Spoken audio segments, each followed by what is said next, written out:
ეს შენობა არის წინვალე მაგალითი იმისა, თუ რა არის ძველი თბილისი. ეს არის ის ფილიგრამული შერწყმა აღმოსავლეთის და დასავლეთის, რომელიც ასე იდეალურად არის განხორციელებული დღეს საქართველოში ერთ-ერთ ყველაზე დიდრულად მოხატულ საოცარი ორნამენტებით შემკულ შენობაში, რომელსაც იკავებს სამხატვრო აკადემია. ჩემთვის ეს ადგილი განსაკუთრებულად მნიშვნელოვანია, იმიტომ რომ 5 წელი ჩემი ცხოვრებისა ამ კედლებში გავატარე, თუმცა ისიც მახსოვს, რომ იყო ჩვენთვის აკრძალული ადგილები, მაგალითად აივნები, რომლებზეც არ გვიშვებდნენ, იმიტომ რომ დიდი საფრთხე იყო, რომ აივანი ჩავარდებოდა. მაგრამ შენობა გაცილებით უფრო მეტია, ვიდრე უბრალოდ რომელიმე სასწავლებლის სახლი. ეს არის ნამდვილად ისტორიული მნიშვნელობის მთელი ფენა, რომელიც განსაზღვრავს თბილისის ხასიათს. და სწორედ ამიტომ დღეს ჩვენ ვისაუბრებთ სამხატვრო აკადემიის შესახებ და მეგზურობას სამხატვრო აკადემიის რექტორი გია გუგუშვილი გაგვიწევს. ეს ეზო იყო ყოველთვის ძალიან მნიშვნელოვანი მიზიდულობის ცენტრი აკადემიისთვის, ამ აივნებზე ჩამომდგარი სტუდენტები, ქვევით იქ სახელოსნოები და ყოველთვის დუღდა აქ სიცოცხლე და დარწმუნებული ვარ, რომ მომავალშიც ასე იქნება, მაგრამ მე ვხედავ, როგორ შეიცვალა ეს სივრცე, დაემატა პრაქტიკულად დამატებითი ერკერი და რომელიც არ იყო ჩვენს დროს არის. ჩვენ დროს არის. და მე ვხვდები, რომ ძალიან ბევრი რამ ამ შენობაში დაუბრუნდა საწყისში. ჩვენ ახლა საუბრობთ შენობის სრულ ავთენტურობასთან, დოკუმენტაციაში არსებულ ფაქტებთან და იმ ძველ ნამდვილ სასახლესთან მივდივართ, რომელიც იყო ჯერ კიდევ 150 წლის უკან. მოგეხსენებათ, სამხატვრო აკადემია 1922 წლიდან არის, მაგრამ მანამდე შენობა იყო და სულ 150 წლის აი შენობა და აი ერკერი, რომელიც თქვენ ახლა ყურადღება მიაქციეთ, არც ჩემი სტუდენტობის დროს 70-იან წლებშიც არ იყო. ანუ ჩვენ დავიწყეთ დოკუმენტაციიდან შესწავლა ეს ჩვენივე ხელოვნებაცოდნები, ჩვენივე არქიტექტორები და საერთოდ სამეცნიერო ნაწილი ამ შენობის არის ძალიან ძლიერი. და მინდა გითხრათ, რომ დღეს უკვე მივიღეთ ის, რაც რამდენწლიანი შრომის შედეგია და პირველი ფრაგმენტი სწორედ ეს ერკერი გახლავთ. კონცეპტუალურად ეს შენობა სწორედაც აღნიშვნის ღირსია, იმიტომ რომ აქ არის ერთი უნიკალური მომენტი. რა? პირველი რომ ეს არის ევროპული ფასადი, იცით რომ არქიტექტორი ივანოვი, შემდეგ კლდიაშვილის დროს კიდე იქ ცვლილებები და მოკლედ ძალიან ისეთი კარგი ევროპული შენობა და აი თვალს რომ ჯრის. შემოდიხარ შიგნით და იწყება აღმოსავლეთი. იწყება სარკებიანი დარბაზი, იწყება ორნამენტები, ეს ჩამოსხმული რაღაც ისეთი დეტალები, რომელიც მხოლოდ აღმოსავლეთი და ცოტა აზიური კულტურის შტრიხებიც გახლავთ და აი ამ ორი ძალიან საინტერესო სტილის ვითომ და ეკლექტიკის აღრევით ვღებულობთ საოცარ შენობას.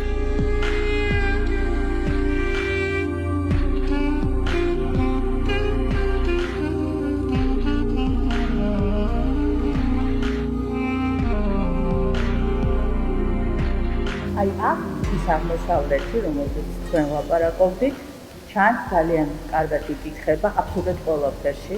აი შეისრული თაღები, არაჩვეულებრივი ორნამენტი ჭერში, თუმცა არის რაღაცა თავშეკავებული თითქოს ამ ოთახში და ეს თავშეკავება მოდის ალბათ სითეთრით. მაგრამ როგორც აღმოჩნდა, ასე არ ყოფილა. დიახ. აი ეს მაგრამ არის ძალიან ასე ვთქვათ ხაზგამსმელი სიტყვა ამ შენობის და ალბათ ბევრი ცნობილი შენობის ხანდახან ისტორიული ჩავარდნების აქ რესტავრაციას გულისხმობ, როდესაც 70-იან წლებში მოხდა შენობის რესტავრაცია, მაშინდელმა სტრატეგიამ გადაწყვეტა ეს, რომ ბევრი რამ იქნა გადაღებილი ზეთისაღებავით. ავთენტურობა დავკარგეთ. გვაქვს რამოდენიმე ფრაგმენტი შემორჩენილი. აი ამ ჩარევამ 70-იანი წლებისა 2020 წელს და 2019-18 წლებში გააჩინა ორმაგი სამუშაო, რომ იქ დავსულიყავით ძველ ფენაზე და იმ ძველი ფენიდან წამოსულიყო მართლა ის ორიგინალი. მართლაც რომ არა ჩვენი რესტავრატორთა უმაღლესი ხელოვნება და აქვე მარემ ვიტყვი, რომ სტუდენტებმა მიიღეს უდიდესი გამოცდილება. როცა საძირკველი თლათ არ არის წესიერად მოგვარებული, როცა სარტყელი თითქმის არ არსებობს და ეს შენობა ასეთი უშველებელი, რომელიც მხოლოდ ივენთებისათვის და წვეულებებისთვის გახდათ, რაღაცნაირად თლათ მაგრად ვერ იდგა ფეხზე და კიბე დაუშვათ, რომელიც აღმოჩნდა, საერთოდ არ ვიცოდით სად მიდიოდა ეს კიბე, ახლა დღეს უკვე იქ ვიდეო არტისტის შესანიშნავი სივრცე შეიქმნა. ერთგვარ თავსატეხს წარმოადგენს, როგორ მივიღოთ გადაწყვეტილება და ეს დიდი საბჭო, რა თქმა უნდა, ამას აგვარებს ქალაქის მესვეურებთან ერთად, იმიტომ რომ არქიტექტურული სამსახურია და ესე ნაბიჯ ავედით ამ კიბეზე და მივიღეთ ძალიან საინტერესო ძველი, აღდგენილი, რეალობასთან ძალიან მიახლოებული შენობა.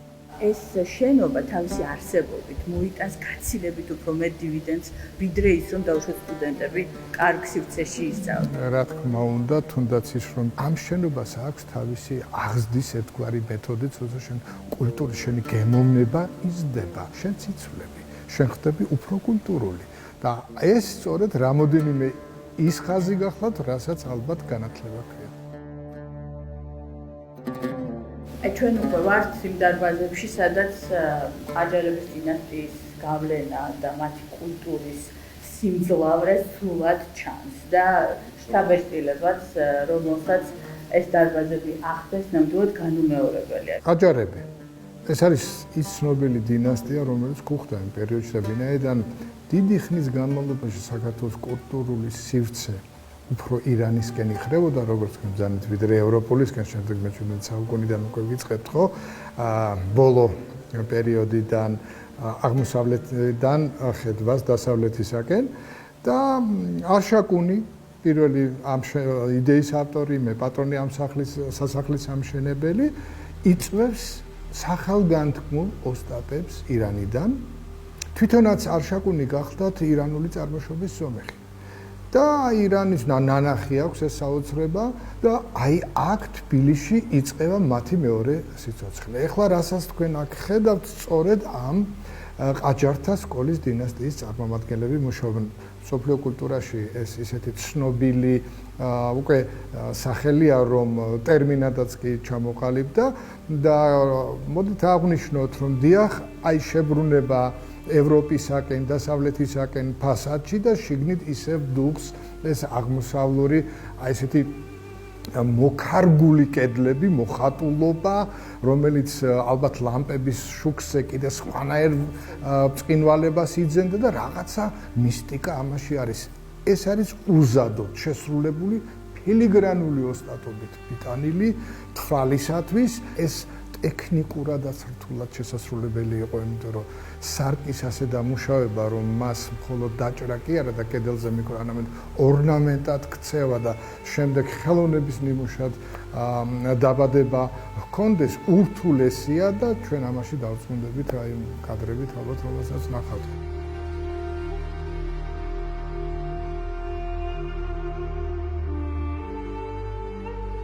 კიდევ ერთი საოცარი დარბაზი, მაგრამ რაც აღსანიშნავია, მე ვიცი, რომ რესტავრაციის დროს აღმოჩენები გაკეთდა. ფენებს გულისხმობ, როდესაც თქვენ სწორედ აი იმ ირანელი მხატვრების და ოსტატების მიერ შესრულებულ ფენამდე მიხვედით და აღმოჩნდა, რომ სულ რაღაცას უყურებდით დიდი ხნის განმავლობაში. დიახ, იცით როგორ არის, ბევრია სამწუხაროდ ესეთი ადგილი, როდესაც ორიგინალზე ზემოდან თუნდაც გამეორების მიზნით ძალიან უხეშად იყო გადასული სხვა ფენები და ეთი რამ მინდა კიდევ თქვა, რომ რთული ფაქტია და მძიმე ფაქტია, მაგრამ ჩვენ სტუდენტ რესტავრატორებს გაუმართლოთ, რაც ისეთი პრაქტიკა მიიღოს, რომ სამომავლო კვლევებისათვის, თუნდაც დისერტაციისათვის მათ უდიდესი აღმოჩენები გააკეთეს. ბევრი გვხვდება გადაწერილი, ზოგი არც კი არის დაფიქსირებული დოკუმენტში, მაგრამ ყოველი დეტალი დღეს იქნა შესწავლილი თავიდან და თავიდან დაუბრუნდა პირვანდელ სახეს.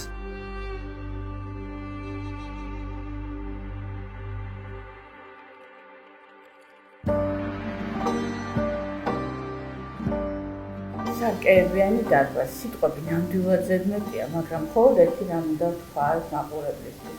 მე მახსოვს, როცა ჩვენ სწავლობთ აკადემიაში, რომ აი ამ სივრცეში შემოსვლა შეუძლებელი იყო, იმიტომ რომ სწორედ ჩვენი სწავლის დროს მოხდა ინციდენტი, ჩამოვარდა ჭერის ნაწილი, გაბეწზე გადარჩა სტუდენტი და აი ეს სივრცეები დაიკეტა სტუდენტებისთვის უსაფრთხოების გამო. ეს იმისთვის თქვი, რომ თქვენ მიხვდეთ, რამდენად მძიმე იყო სიტუაცია, კატასტროფის ტოლფასი.